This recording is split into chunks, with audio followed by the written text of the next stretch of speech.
નમસ્કાર. ચાલો આજે એક એવી સફર પર નીકળીએ, એક એવા ગહેન વિચારની સફર જે સાચા સુખ અને સ્થાયી શાંતિનો પાયો છે. આ જે આખી ચર્ચા છે એ પંડિત શ્રીરામ શર્મા આચાર્યજીના ખૂબ જ પ્રેરણાદાયક હિન્દી પુસ્તક સમગ્ર સમતા હી સુખ શાંતિ કી આધારશિલા પર આધારિત છે. અને આપણો મુખ્ય વિષય છે સમગ્ર સમતા. જુઓ, આ પુસ્તકમાં જે વિચારો રજૂ થયા છે ને એ ખરેખર આપણને એક એવા રસ્તા પર લઈ જાય છે જે ખાલી વ્યક્તિગત શાંતિ માટે જ નહીં પણ આખી દુનિયાની વૈશ્વિક શાંતિ માટે પણ અત્યંત જરૂરી છે. તો ચાલો આ રસ્તાને જરા ઊંડાણથી સમજીએ. ક્યારે એવો વિચાર આવ્યો છે કે આપણે ટેકનોલોજીમાં વિકાસમાં ક્યાંના ક્યાં પહોંચી ગયા છીએ, પણ છતાંય આ દુનિયામાં ઝઘડા, તણાવ અને અશાંતિ એ કેમ ઘટતી જ નથી? સાચી શાંતિ હજુ પણ એક સપના જેવી કેમ લાગે છે? બસ આ જ સવાલ આપણી આજની ચર્ચાના કેન્દ્રમાં છે. તો આ ગહેન ખ્યાલને બરાબર સમજવા માટે આપણે આખી વાતને આપણે 6 મુખ્ય ભાગમાં વહેંચીશું. પહેલાં આપણે જોઈશું કે બધા સંઘર્ષનું મૂળ શું છે. પછી વાત કરીશું સંસાધનોની સમાનતાની, સમાજમાં સમાનતાની અને સરહદો વગરની દુનિયાની. ત્યાર પછી સર્વ જીવો સાથે એકતા કેવી રીતે કેળવવી એ સમજીશું.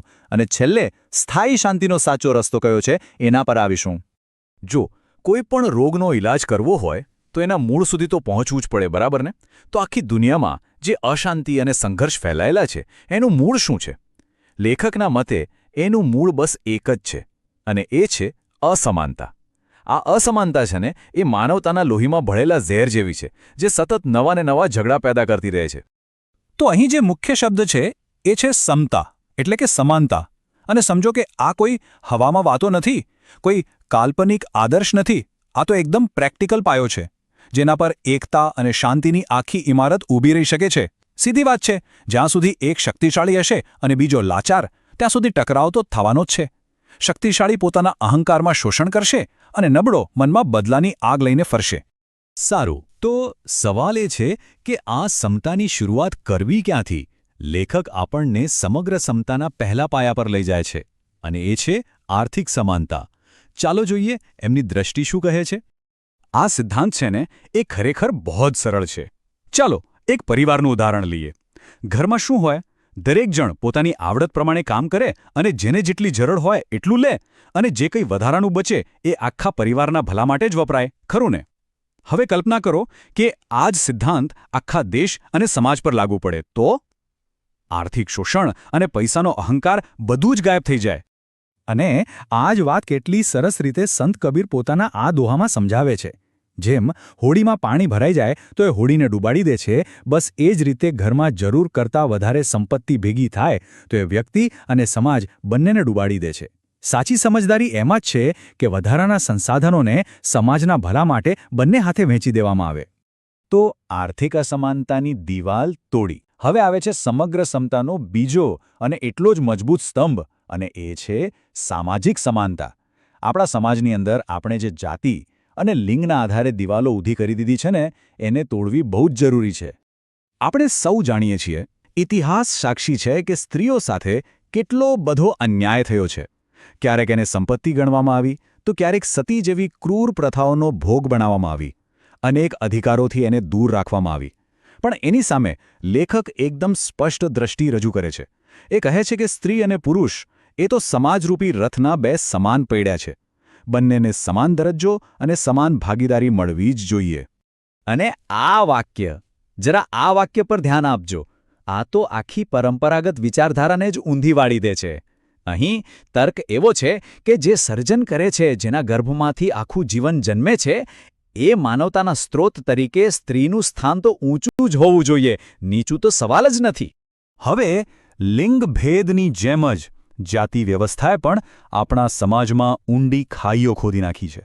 ફક્ત જન્મના આધારે કોઈને ઊંચો કે નીચો ગણી લેવાની આ પ્રથાએ આપણી એકતાના મૂળિયા જ કાપી નાખ્યા છે અને સતત સંઘર્ષના બીજ વાવ્યા છે.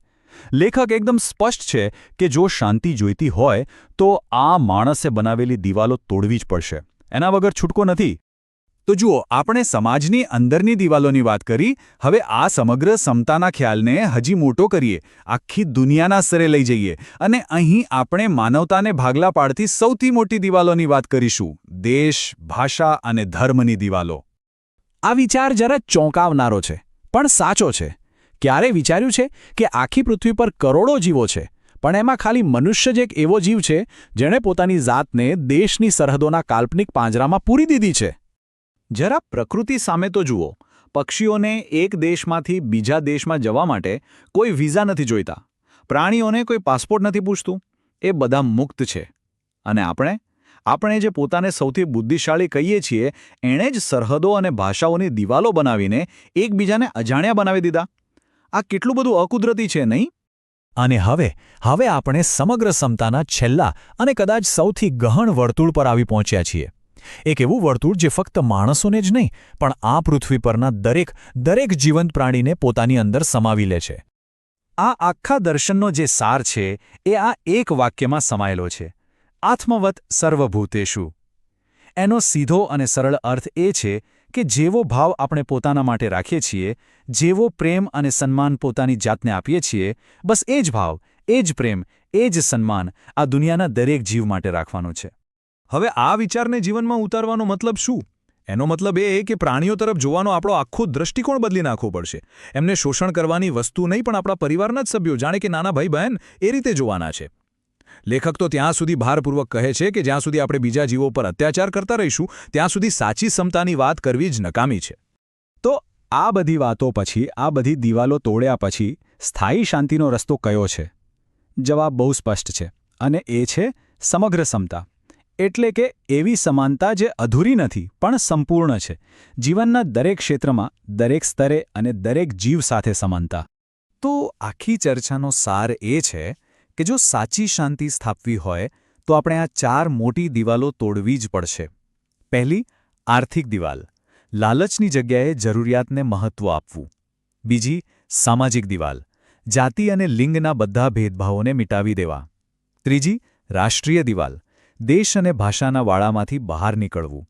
અને ચોથી, સૌથી મોટી, આંતરપ્રજાતીય દિવાલ. બધા જ જીવોને એક પરિવાર તરીકે સ્વીકારવા. અને આ જ છે અંતિમ બોધ, સાચો પાઠ. જ્યાં સુધી આપણી વિચારસરણી ટુકડાઓમાં વહેંચાયેલી રહેશે કે આ મારો દેશ, આ મારો ધર્મ, અમારી જાતિ, ત્યાં સુધી સાચી શાંતિ એક સપનું જ રહેશે. એ ત્યારે જ હકીકત બનશે જ્યારે આપણે વસુધૈવ કુટુંબકમની ભાવનાને, કે આ આખી પૃથ્વી જ મારો પરિવાર છે, એ વાતને ખરા અર્થમાં જીવનમાં ઉતારીશું. આપણી આ ચર્ચાના અંતે ચાલો આપણે સૌ એક ક્ષણ માટે પોતાની અંદર ડોક્યું કરીએ અને પોતાને પૂછીએ કે આપણા પોતાના વિચારોમાં, આપણા વર્તનમાં એવી કઈ કૃત્રિમ દિવાલ છે જે સૌથી મજબૂત છે? શું એ જાતિની દિવાલ છે, લિંગભેદની, પૈસાની, કે પછી બીજા જીવો પ્રત્યેની બેદરકારીની? એવી કઈ દિવાલ છે જેને તોડવાની શરૂઆત આપણે આજથી જ કરી શકીએ? આ સવાલ સાથે જ આપ સૌને વિચારવા માટે છોડી દઉં છું.